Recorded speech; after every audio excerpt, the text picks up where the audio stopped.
Okay, तो ये है गुलिवर, शर्मीला, आलसी और डरपोक इंसान। सुबह 7 बजे उठकर इसे जाना होता है अपने ऑफिस, क्योंकि न्यूयॉर्क सिटी की एक न्यूज़पेपर कंपनी में गुलिवर करता है जॉब, वो भी सिर्फ मेलिंग डिपार्टमेंट का हेड बनकर। अब एक दिन गुलिवर के ऑफिस में डैन क्विंट नाम का एक नया एम्प्लॉयर आता है, जिसकी गुलिवर से दोस्ती हो जाती है।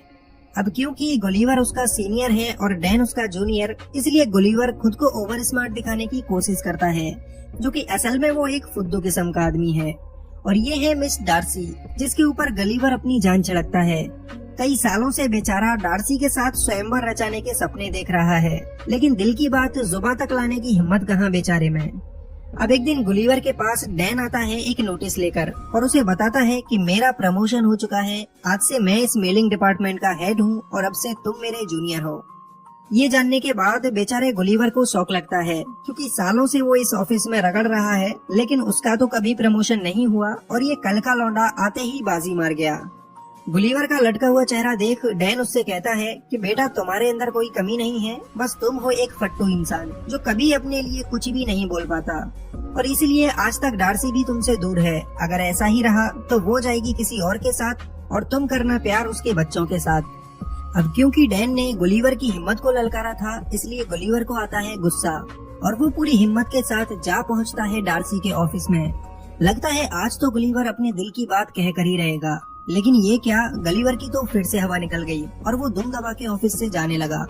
तभी डार्सी की नजर गुलिवर पर पड़ती है और वो उससे पूछती है, तुम यहाँ पर कैसे आए मोटू राम। अब बेचारा गुलिवर हड़बड़ी में एक ट्रैवलिंग फॉर्म उठा लेता है। ये देख डार्सी उससे कहती है, अरे वाह, तुम्हारा भी ट्रैवलिंग में इंटरेस्ट है, और गुलिवर को ट्रैवलिंग के ऊपर कुछ आर्टिकल लिखने को कह देती है। गुलिवर बेचारा जो कभी न्यूयॉर्क से बाहर ही नहीं गया, वो कैसे ट्रैवलिंग पर कुछ भी लिख सकता था, पर क्योंकि डार्सी मैडम ने कहा है, इसलिए गुलिवर पीछे भी तो नहीं हट सकता था। घर पहुंचकर गुलिवर का हाल कुछ यूं होता है कि आगे कुआं पीछे खाई, हर तरफ से आफत आई। लेकिन फिर गुलिवर को आता है एक आइडिया और कंप्यूटर पे जाकर वो शुरू करता है कॉपी पेस्ट का काम। अगले दिन गुलिवर पूरे कॉन्फिडेंस के साथ डार्सी को अपने आर्टिकल्स दिखाता है, जो चुराए गए थे इंटरनेट से। गुलिवर के आर्टिकल देख डार्सी हो जाती है बहुत ही ज्यादा इम्प्रेस और कहती है, तुम कहाँ थे अब तक छुपे रुस्तम। इसके बाद डार्सी गुलिवर को अपना एक प्रोजेक्ट दे देती है, जिस पर वो खुद काम करने वाली थी, और ये प्रोजेक्ट था बरमूडा ट्रायंगल में जाकर उसके ऊपर रिसर्च करते हुए आर्टिकल लिखना। गुलिवर इसके लिए फटाक से राजी हो जाता है, क्योंकि उसके ख्यालों की मलिका उससे इम्प्रेस हुई जा रही थी। अब यहाँ से गुलिवर जा पहुँचता है बरमूडा, जहाँ एक बोट उसका इंतजार कर रही थी। बोट में बैठकर गुलिवर फुल एंजॉय के साथ आगे बढ़ता है, कई सारी कोल्ड ड्रिंक खाली कर देता है और फिर रोबोट बनाने वाली एक बुक को पढ़ने लगता है। लेकिन बुक पढ़ते पढ़ते गुलिवर को नींद आ जाती है। कुछ देर बाद गुलिवर की आंख खुलती है तो उसके सामने एक समुद्री तूफान होता है। गुलिवर की आंखें और मुंह सब के सब फटे रह जाते हैं और वो अपनी बोट समेत उसी तूफान में कहीं गुम हो जाता है। अगले दिन गुलिवर को होश आता है तो उसकी बॉडी पर चींटियां जैसे कुछ रेंग रही होती हैं। वो सर उठाकर देखता है तो ये तो इंसान होते हैं, जो बिल्कुल कीड़े मकोड़े जितने साइज के थे।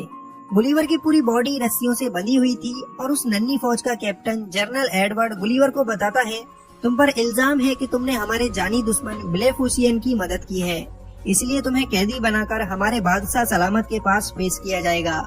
गुलिवर को कुछ भी समझ नहीं आता ये सब क्या है, और वो सारी रस्सियों को तोड़कर उठ खड़ा होता है।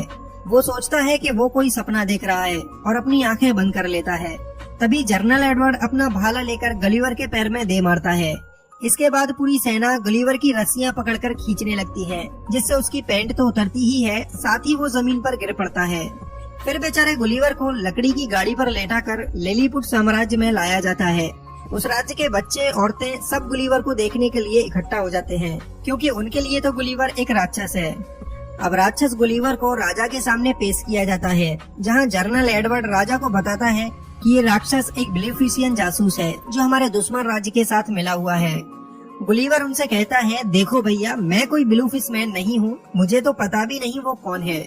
लेकिन जनरल एडवर्ड उसकी ये बात किसी के भी सामने चलने नहीं देता, क्योंकि उसे अपनी बहादुरी के कारनामे दिखाते हुए राजा की बेटी प्रिंसेस मैरी को जो पटाना था। जनरल एडवर्ड गुलिवर को एक गुफा में बनी हुई जेल में कैद कर देता है, जिसमें उसे खाने के लिए घास फूस दिया जाता है। अब यहाँ पर गुलिवर की मुलाकात होती है होरोशियो नाम के एक और कैदी से, जिसकी खता ये थी कि उसने प्रिंसेस मैरी को प्यार भरी नजरों से देखा था और तब से ही उसे बंदी बना लिया गया।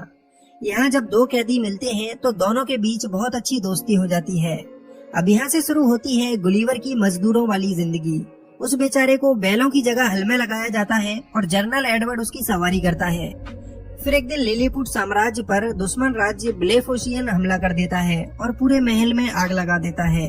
हमला देखकर जनरल एडवर्ड सब लोगों से कहता है, हमारी प्रिंसेस को हम बचाएंगे, कोई हमारे बीच में नहीं आएगा। लेकिन दुश्मन सेना के लोग प्रिंसेस को किडनैप कर ही चुके होते हैं। जब तक एडवर्ड वहां पहुंचता तब तक तो प्रिंसेस गायब हो जाती। इसलिए गुलिवर उन सभी लोगों को पानी में फेंककर प्रिंसेस मैरी को उनसे छुड़ा लेता है। उधर नीचे राजा और उसका सेनापति आग में फंसे होते हैं। गुलिवर उन्हें बचाने जाता है, तब उसे कोई रास्ता नहीं दिखता। फिर उसके शैतानी दिमाग में एक आइडिया आता है और वो अपनी पैंट उतारकर राजा के ऊपर पेशाब करके उन्हें आग से बचा लेता है। एडवर्ड गुस्सा करते हुए राक्षस के पास आता है और उसे कहता है, तुम्हारी जरूरत कैसे हुई हमारे राजा के ऊपर पेशाब करने की। इस पर गुलिवर थोड़ा सा स्नान एडवर्ड को भी करा देता है।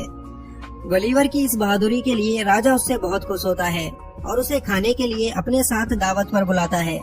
लेकिन गलीवर उनसे एक शर्त रखता है कि दावत पर वो तभी आएगा जब उसके दोस्त होरेशियो को कैद से आजाद कर दिया जाएगा। राजा उसकी ये शर्त मान लेता है और होरेशियो को आजाद करके उसे भी गलीवर के साथ दावत पर आने का न्योता देता है। दावत के टाइम राजा गलीवर से उसके बारे में पूछने लगता है। वो कहता है, प्यारे राक्षस, ये बताओ तुम आखिर हो कहाँ से। इस पर गुलिवर उन्हें बताता है, मैं कोई राक्षस नहीं हूँ, मेरा नाम है गुलिवर और मैं न्यूयॉर्क सिटी से आया हूँ।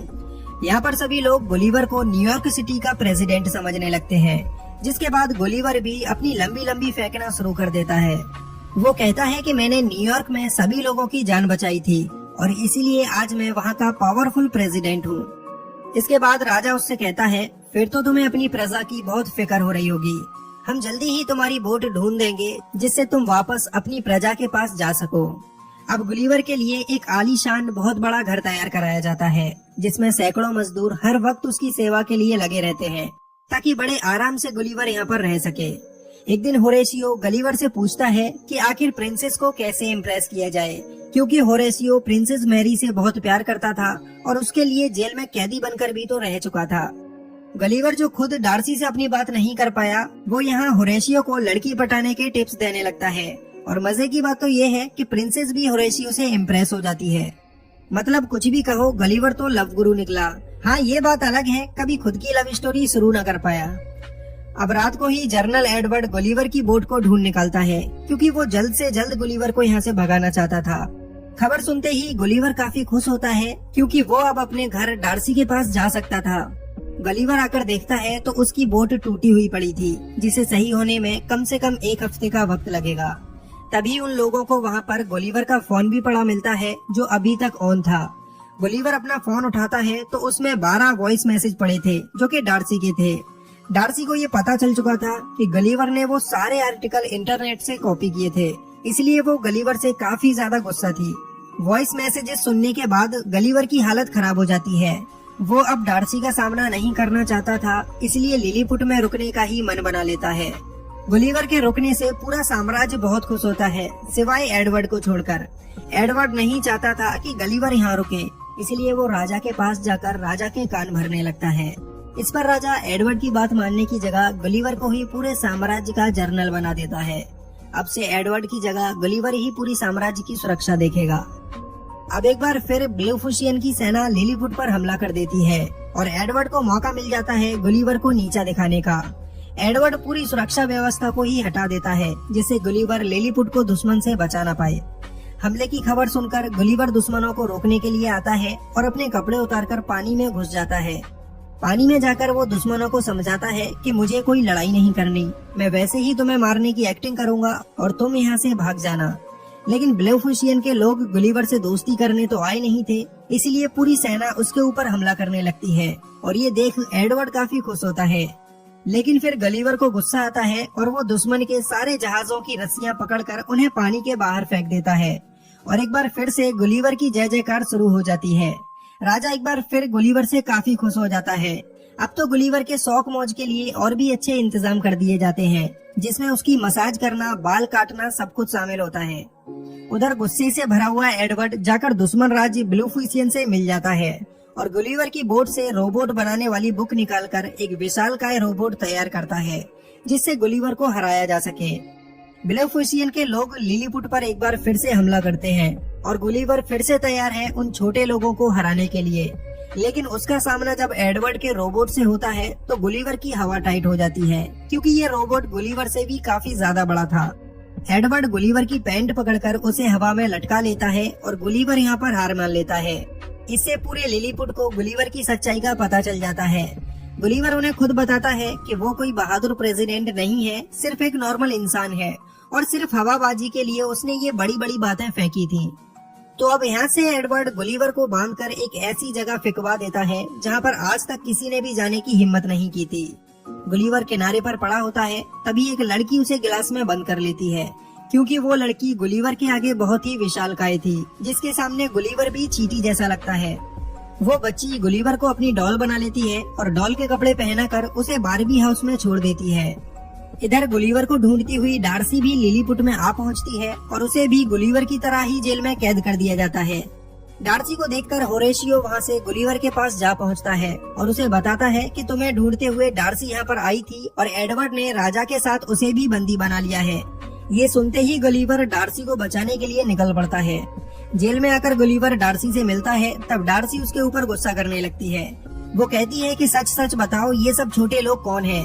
यहाँ पर गुलिवर डार्सी को शांत करता है और उसे सब कुछ बता देता है कि उसने डार्सी से झूठ क्यों बोला था और वो उसे कितना प्यार करता है।